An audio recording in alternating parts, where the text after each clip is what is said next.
Concrete jungle, maingay, matrapik at sementado. Ganito mailalarawan ang tapat ng bahay na ito sa Maynila. Pero sa loob nito nagtatago ang isang vegetable garden.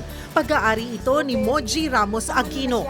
Aabot sa mahigit 40 ang tanim niyang mga gulay, prutas at halaman. Ang tawag daw dito, urban farming. Hindi mo rin kailangan bumili ng paso. Pwede na yung mga lumang timba, lumang batya, lumang palanggana. Hindi mo kailangan ng gumastos. 1970s nang simulan niya ito. Karamihan dito galing lang sa buto ng mga prutas at gulay na kanyang kinain. Ngayon, malaking tulong na ito sa kanya. Sa halip na mamalengke, namimitas na lamang siya ng kanyang mga tanim na gulay at prutas. Bukod sa nakatitipid, sigurado pa raw siyang ligtas sa kemikal ang mga ito. Pati mga halamang gamot, mayroon din daw siyang tanim.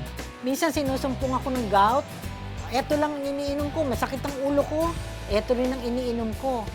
Pero higit pa raw dito ang benepisyo ng pagtatanim sa sariling bakuran.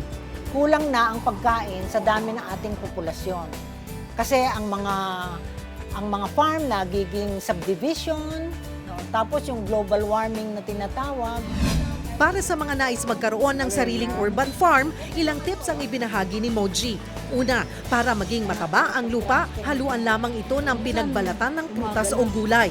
At para naman mabuhay ang mga tanim, Kung ang itatanim mo ay prutas o kaya yung root crop, gustong-gusto nila ng sun. Kung naman ang itatanim mo ay para lang sa dahon, katulad ng mga pechay, hindi naman kailangan masyado ng sun. Mga herbs, ayaw nila nang nauulanan sila, ayaw nila nang nababasa ang kanilang dahon. umaaksyon. Cheryl Cosim, News 5.